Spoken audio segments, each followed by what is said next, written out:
Now we're going to be moving over to our next panel. It's the Cybersecurity Roadmap, Navigating the Current Threat Environment with Claudia Rast of Butzel and Scott Bailey of N1 Discovery.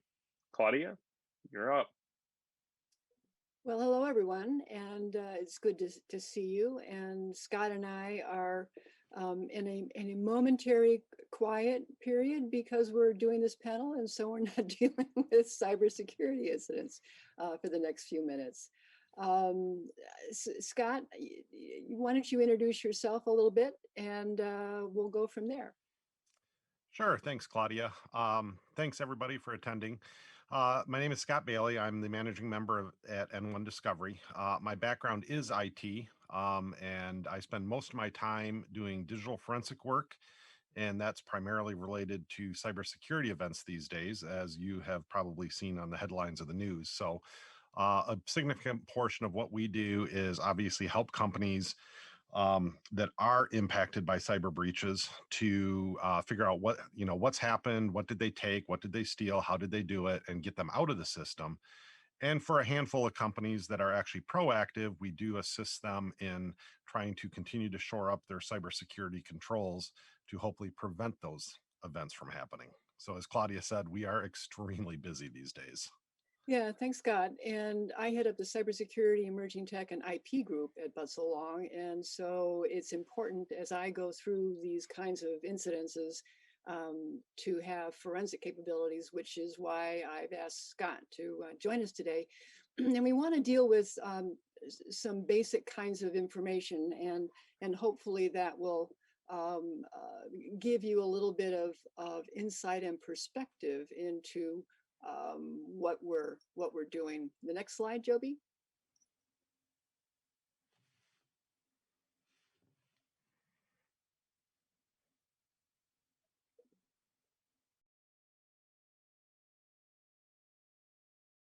Control of the slides. Right, and okay, well, there's a little bit of a delay because my arrows are not working there. Just to point out the outline of our issues here, we're talking about the intersection of security and privacy. We're also looking at outlining the vulnerabilities that we address in basic cybersecurity incidents. Also trends, tactics, and vulnerabilities, and the implications of those tactics that we see. We're also looking at incident response. Double click on the PowerPoint. Thank you.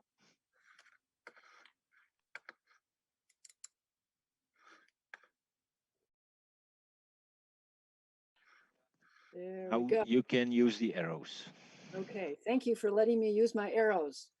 And then the notification, which is not necessarily something that you folks would be dealing with individually, but it's important to realize how that requirement plays into the whole process of an incident response. And then we'll take a look at best practices. Just to start off, and then I'd like to have Scott go into some of the how does it happen and what kinds of vulnerabilities are there.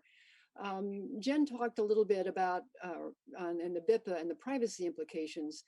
And historically and continually, there's this tension between privacy and security. And I have a very crude sort of Venn diagram here that there is an evolving tension. To be secure sometimes means that there's a little more give in the privacy than one would want. And to be completely private indicates that, you know, some of that security is not going to be as relevant or protective. There are sweet spots, as we've noted here, but there's a tension that is certainly plays out across the country now as states are evolving to add privacy legislation. And I've thrown a lot of information in this slide deck, which is probably more than you want to even know or deal with. But it's important to note that the privacy issues are really becoming more and more relevant, as Jen pointed out with the BIPA in Illinois and other states. So keep in mind that. Now we're going to get into really the how does it all happen, Scott? And I have a number of slides here and I can take you through those, but why don't we start with email? Absolutely. Email, which is also termed business email compromise, is now becoming a very favorite target for hackers. Hackers are getting constantly better at what they're doing, and they're learning about what type of data they're actually getting. And what they found is email contains a plethora of valuable information for them. Think about it just from your perspective. If a hacker could get into your business mailbox, what would they learn about you? And what happens is people over these last many years have really started to use their email accounts as long-term filing cabinets. So we find people that are keeping emails for extended periods of time when they really don't even need them. So the hackers are getting in. In the most recent one, obviously that hit the media not too long ago was the on-premise Exchange servers. Yes, there are still people that have on-premise Exchange servers, even though the majority seems to have gone to Office 365. And Microsoft disclosed that there was a huge vulnerability in a couple of them in the Exchange servers that were actively being exploited. They immediately put out patches. Um, and unfortunately, I don't know why, but a majority of the companies, have not been upgrading them, and the hackers are just breaching these email accounts right and left.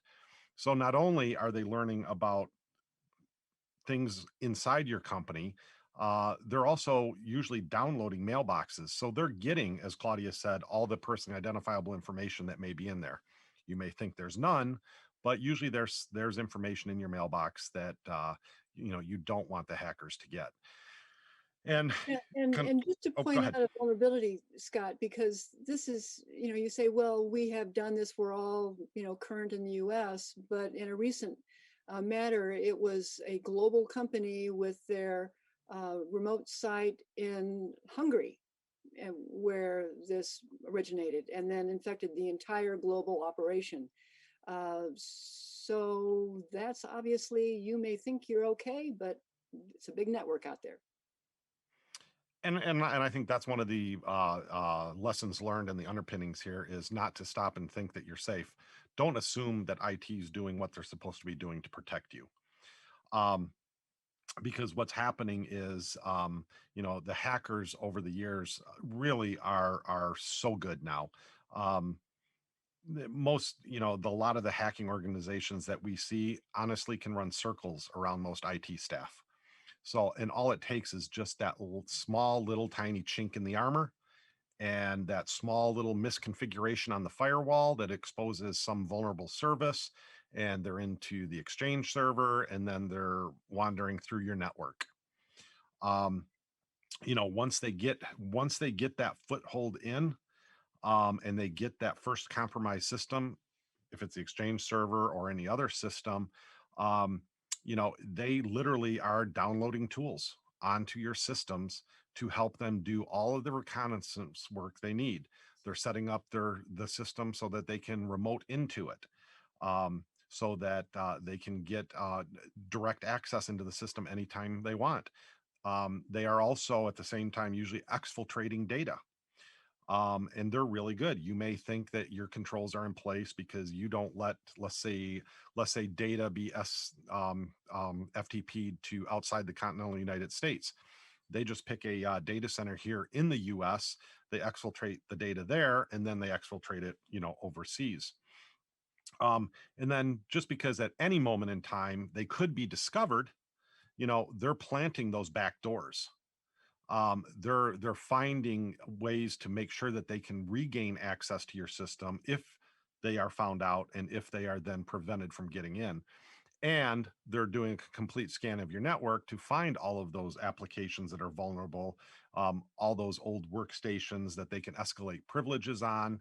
And yes, we still do see people that do have XPs, in their environment. And the other interesting thing, and it's really we're seeing it more common now than we ever have, is they're actually using mobile devices now to do the hacking.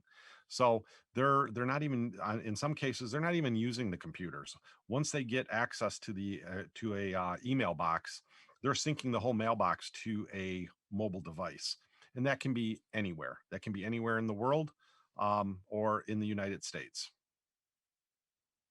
So it's important as we understand, how this happens, to let's just sort of talk about current events a bit, Scott, and deal with what's the prevalent issue that we're finding these days. And it seems to me that ransomware is everywhere.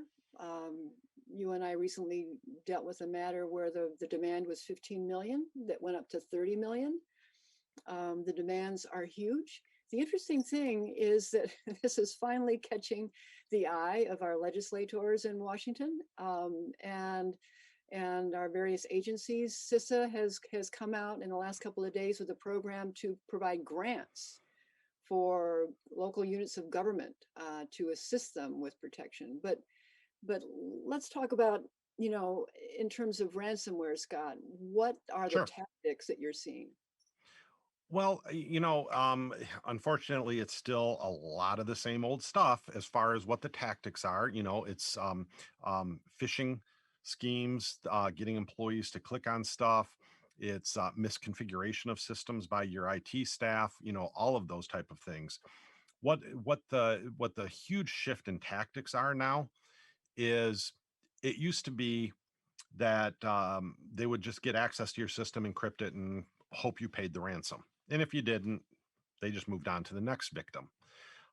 Nowadays, what most of the organizations, the hacking organizations, are doing is once they gain foothold into your system, I would say on average, we're seeing most hackers inside systems for 2 weeks. And during that 2 week period of time that they're in your system, they're doing two things. They're exfiltrating your data. So they're making sure that they have your data. Um, and then the other thing too is they're learning about you. Sometimes they're trying to find your financial statements. They're trying to find your accounting information. They're trying to figure out how much do I think you're willing to pay to get your data back. In the case of the one that Claudia was mentioning, um, that auto dealership, $3 billion size dealership, they decided that that dealership could and would potentially be willing to pay up to $15 million, and that was the actual starting point for the ransom. Um, Now, where we're seeing some of the shifts is that because they have your data, and now they launch the ransomware attack. Now they've got two things going. They can tell you that if you want your data back, you have to pay the ransom.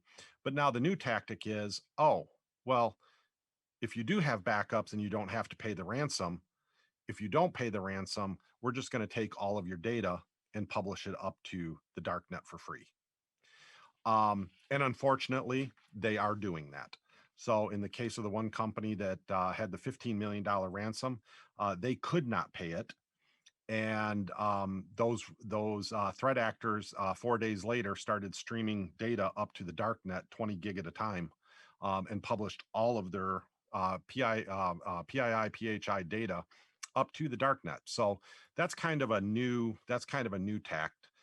Um, Claudia? Yeah, and let's talk about too, Scott, because many folks, we've got a pretty technologically capable group audience here that understands these things, but and they may say, well, my IT folks are on it, but let's talk about some of the recent kinds of issues like VPN access that's misconfigured or not configured properly, or multi-factor authentication that is not uniform, and ways that folks get in. And you talk about threat landscape, with folks working from home, and the kind of opportunities that those present.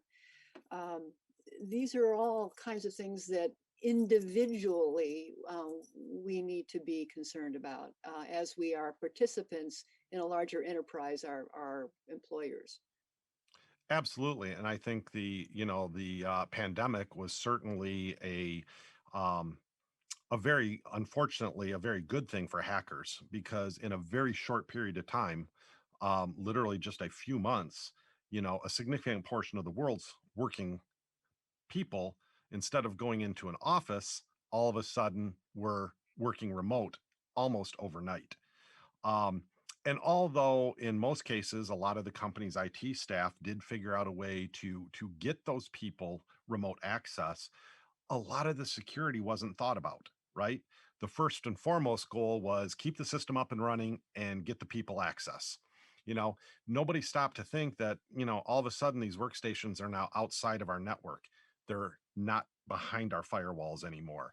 We don't have control, as close of control over those machines as we do. We don't have direct visibility into a lot of those remote systems. So a lot of companies, although they got their employees onto remote services, created vulnerabilities to them, and now the hackers are starting to exploit those vulnerabilities. Um, we just had one case, and it was a law firm, and the employee was working from home. Their computer at home got compromised, and the company did not even know it was compromised until the hackers using that computer gained a foothold inside the network, and then finally, tripped a switch that let them know it was happening. Yeah, and it's getting to have what we call haptic consequences, where there are actual physical manifestations, like the hackers that gained access to the water treatment system in Florida, which is concerning when you start messing around with the chemicals that go into the water that you're drinking. And of course, then there was the Molson's Coors breach. I'm not quite sure what happened to the beer, but there were certainly concerns about that. Well, So and to that point, Claudia, and I think you were the one that pointed that out to me, and I think it was this morning. Now granted, this wasn't a hacking issue right now, but this was a proof of concept, basically, where they took a drone, flying a drone over a car, and they were able to exploit the wireless system and get into the controls of that car, and literally control everything in that car that the driver sitting in the driver's seat could do by using the dashboard. right. Um, so that's just granted, wasn't a hacking event, but that's another proof of concept showing that those physical manifestations can happen. Yeah, and Scott, you in raising that issue, you point out something that I had meant to mention earlier too, when we talk about the threat landscape, and how the pandemic dispersed the workforce. But look at the vehicle. How many attack opportunities, threat landscape, how many attack surfaces are in the modern vehicle today? I mean, the drone was just an example of one vulnerability, but how many other vulnerabilities are there in the average new automobile that can be attacked? Absolutely. I mean, stop and think about it. Most cars all have USB ports, right? So what can be done with that? I know that for a lot of cars, you upgrade the navigational system by receiving a USB stick and downloading the new information into the nav computer on the car. So, we think it's secure, but just like the security researchers, the hackers are just constantly probing for those weaknesses. Yeah. Yeah, and the current threats of SolarWinds, the Celion, and those are just moving forward and requiring legislation actually coming out of SolarWinds, which is a delayed response, obviously, but at least there are some efforts to try to address that. Let's get into some incident response and some of what we can do there. The Five Eyes, and this is just sort of an interesting collaborative. The Five Eyes are the English-speaking countries of the world, and they often share information that they collect from the intelligence community. But they have put out various guidance, and if folks are interested in that, we can provide that guidance document. But the takeaways, just in terms of how to mitigate, taking steps to mitigate adversaries. One of the things, and Scott, I know that we have dealt with this when we're dealing in a live sort of incident response. You're trying to get the IT folks to step back and not do things to indicate that we are actually aware that they're there, so we can gather that information. What kind of information is important to gather in those live incident response situations. Well, and that's a good point, Claudia, because first of all, it's getting your IT people trained and aware to raise the red flag, raise the alarm sooner rather than later. Unfortunately, IT people are problem solvers by nature. So when all of a sudden a system doesn't start working, they can spend hours or days trying to understand and figure out why, but the hackers are so good at cloaking themselves and hiding within the systems that a lot of times the IT staff just doesn't even understand what they're looking for. And they can't figure out why the system's not working or what the issues are. So, getting that first response and getting those artifacts collected, getting the logs, getting the most important thing, Claudia, especially from when you talk about privacy and notification, is what did the hackers do? What did they take? And most of the time, we're relying on logs and all of the artifacts and footprints that are left behind by the hackers. So if the IT people are constantly doing stuff with these systems, all of a sudden we're starting to lose log data. We're starting to lose all of this information. And then unfortunately, we reach a point, and Claudia, you've seen it before on some cases, where we have to come to you and say, we we can't tell you what the hackers did. We can tell you they were in the system. We can tell you that they were in there for 2 weeks, but we can't tell you what they took. We can't tell you what data they have. Yeah, and unfortunately, the default in those situations, if you can't prove that they weren't there, if you can't prove that there wasn't exfiltration, you have to assume there was, and that can end up being a very costly notification requirement.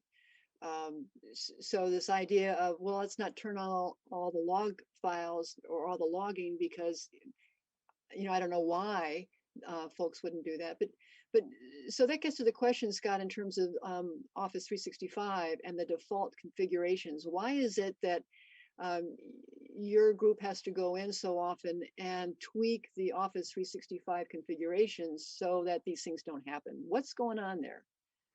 Well, first of all, and it's not just Microsoft, it's, any software companies, they want their software to work the first time, every time, call it out of the box, right?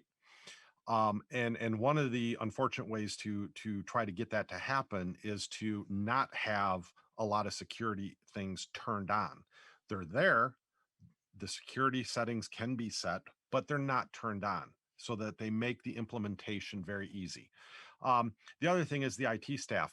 They're not thinking about this being a cloud platform when you're talking about your own, your email in the cloud.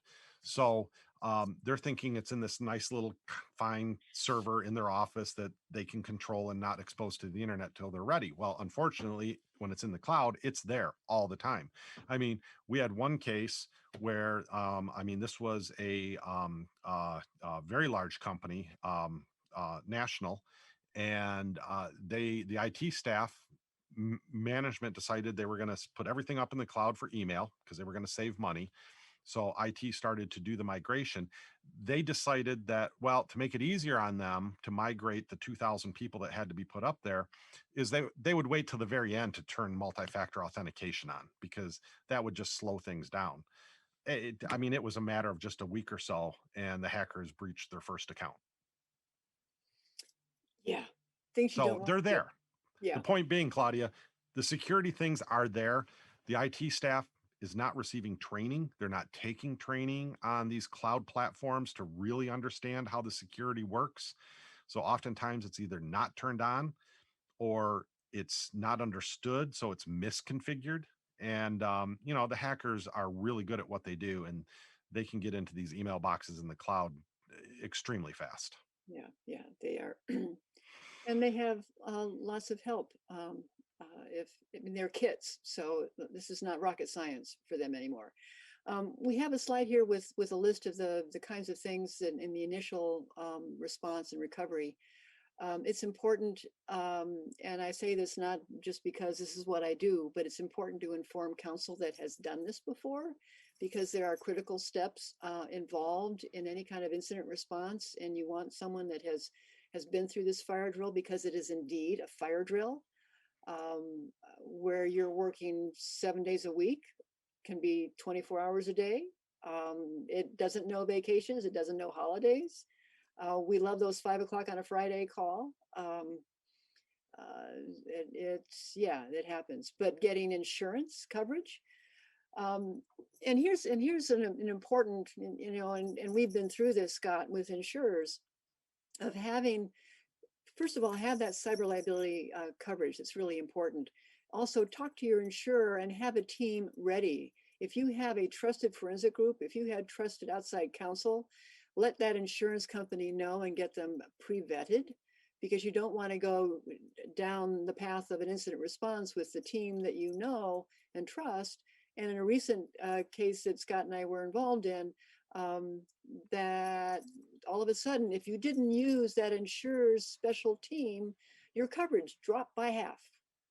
And that was certainly a surprise. So it's important to have that incident response plan. It's important to have those steps, and to know what you're doing. The data analysis is, and Scott talked about that a bit already, and the importance of what we call normalizing the data. There may be exfiltration, but not all data is a reportable incident. Some data may have reportable requirements based on your contract, and some may have reportable obligations based on statute, both state and or federal.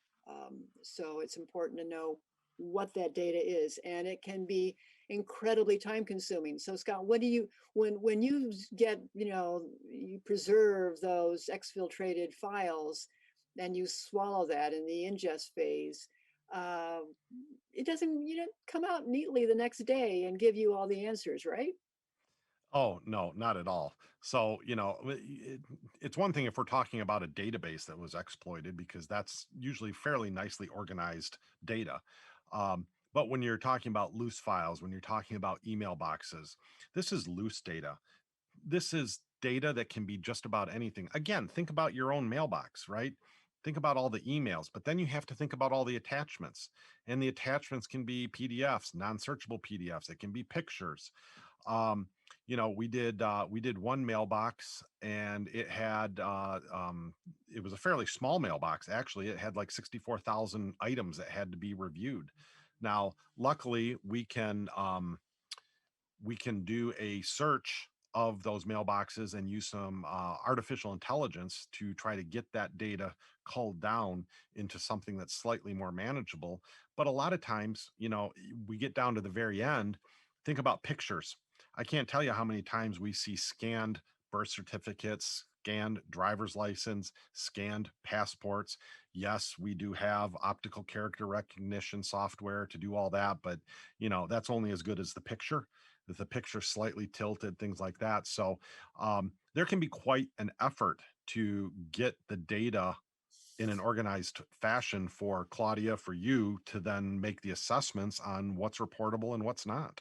Well, yeah, and then we have, okay, is it a breach? Because we have to figure out whether, what the data is and what might have been accessed.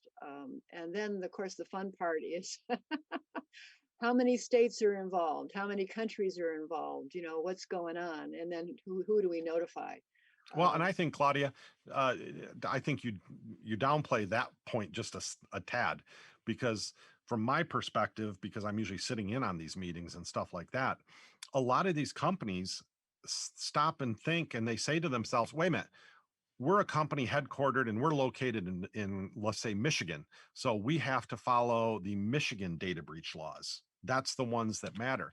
And I think what companies don't understand is if you're a global company and you have offices, let's say in multiple states, and wherever these people are, Claudia, you can define it better as to whose laws do you follow.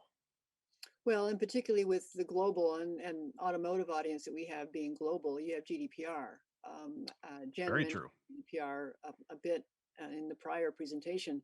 But when GDPR has a 72-hour notification requirement, and that can be a tough one to try to get your arms around, because I will just say, okay, Scott, how many states or how many countries do we have involved here, and what's the data? And the client says, well, we're a global company. And we go, great, but we need to know what data was exfiltrated from and who is there, what individuals, where are they, and was that personal data?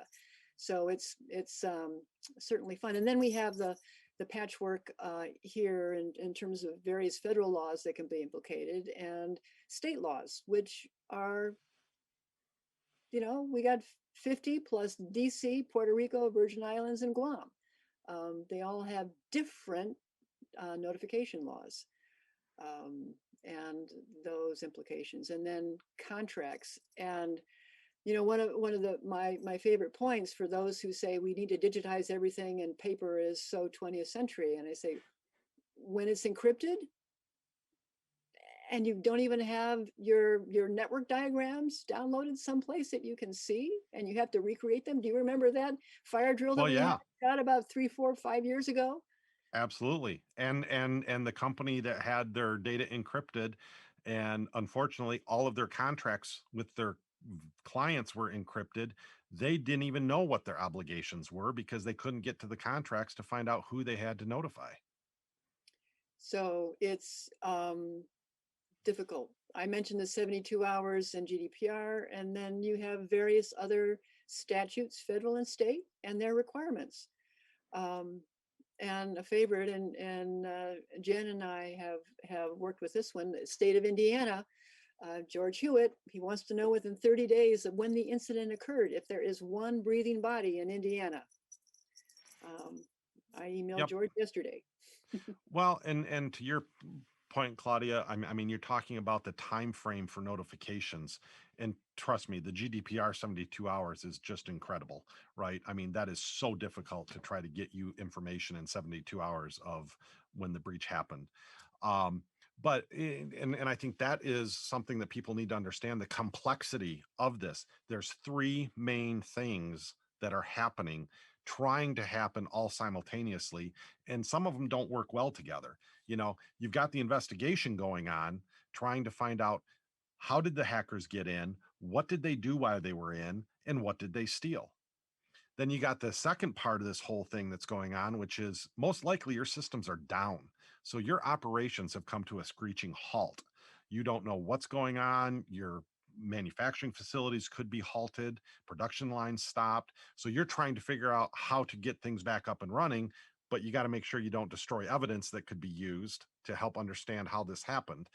But then you got these timelines for notification that we're trying to get preliminary information. So Claudia, you can do the notification. So those are three completely distinct things, but all are happening at exactly the same time. Yeah, and then here's the wonderful hitch in the giddy up, right? I mean, we've been there where ransomware, there's a ransom demand, and Department of Treasury in an OFAC guidance last fall basically said, if the party that is requiring ransom is on our specially designated list of individuals, if you pay that ransom or if you negotiate them, we, the Department of Treasury, will go after you. Now, I have had a conversation with a special agent of the FBI, and they even said, yeah, you don't want Treasury to go after you. So it may be, where a company has no other opportunity, the backups are encrypted, the main data is encrypted, and if they negotiate with the bad guys and pay the ransom, they will have an enforcement action against them. If we as counsel, if forensics gets involved, if an insurance company gets involved, they will have enforcement action against them. So it's really not a fun situation. And I know we have been, and here's one little bright spot with the FBI, involved in a recent situation where we believed the threat actor was on that list. And I contacted the FBI in Detroit. They contacted their colleagues in San Francisco who were working this particular threat actor and said, it's okay to negotiate with them. Fortunately, we didn't have to pay the ransom, but that was a situation where the FBI was able to come in and let us know, and also give us some of what we should expect with an MO if we didn't pay, that they would follow up with distributed denial of service attacks, which we could then prepare for. Well, yeah, but Claudia, don't forget also the other one where once the hackers didn't get their ransom, and they realized it wasn't going to get paid, then they started emailing the employees of the company, and the emails contain very graphic pictures of decapitated human bodies and things like that, basically saying if your employer doesn't pay the ransom, this is going to happen to you. Yeah. So they're stepping up their efforts to force ransom payments. Yeah, they're doing it. So we have a few minutes left here, and I thought we'd just sort of quickly go into many of these best practices we've already talked about. But we have them here on a few slides. What do you think the biggest thing would be, Scott, when you talk about a best practice right now? I mean, I seriously, I think, I mean, it's all really important, but with the effort of companies going to cloud platforms, multi-factor authentication. It's just incredible to me, even to this day, how many companies have gone to various cloud platforms. And I don't care if you're talking about email platforms, data storage platforms, payroll platforms, whatever, that don't have multi-factor authentication. That is one of the biggest things that can really help stop or slow things down. Yeah, and one of my favorite ones was where a threat actor initiated the multi-factor authentication, and the person said, "Oh," and they came to their phone and they clicked anyway. So, It's not foolproof. Not, that's why we have, that's why security is always talked about in layers. yeah, But yeah. it is one of the best preventative things. And again, insurance, IT folks, and best practices overall. And I think, Joby, if there are any questions, we can entertain those. Otherwise, it's been a pleasure to have an opportunity to speak to everybody. And thank you for your attention. Thank you. Thanks. We do have a couple questions in the chat. And we have a question from Mark. What do you see is the biggest threat in UAV cybersecurity and privacy? I'm assuming UAV is unmanned autonomous vehicles in this instance. We talked about that a little bit in terms of the, threat landscape. If you talk about a workforce that's distributed across a large area, and you talk about UAV, the amount of threat landscape that is available. I mean, the drone example that flew over the Tesla and was able to hack it. That's a good example. Scott, I don't know if you have any additional comments there. Well, I mean, it kind of depends on how devious you want to get, right? I mean, in the perfect world, the UAVs would be very secure. Stop and think about it from a vehicle, a UAV that could be compromised and now could be used as a weapon, right? Because if they're in control of the computer, they control the car, the UAV, whatever. Now they can do anything with it and crash it into a building, people, whatever. So, the possibilities are endless. And trust me, the hackers are great at thinking about all the different things that they can get and do with all of the vulnerabilities. Or why security by design is so important. Yes. Well, the last question was mine, but it doesn't necessarily have to be answered because we don't really have time for it. Just something to chew on for the lawyers and people in the audience is, should the organizations that provide cloud services, like, as you mentioned, Office 365 and Microsoft, be on the hook for the default implementations of their software if they're exploited? So not looking for an answer, just something for the audience to chew on and think on, because I don't think there's a definitive answer for that. So at this time, I want to thank you very much, both of you, for showing up today and giving us such a great, and I didn't even realize it was 40 minutes had gone by, to be honest with you.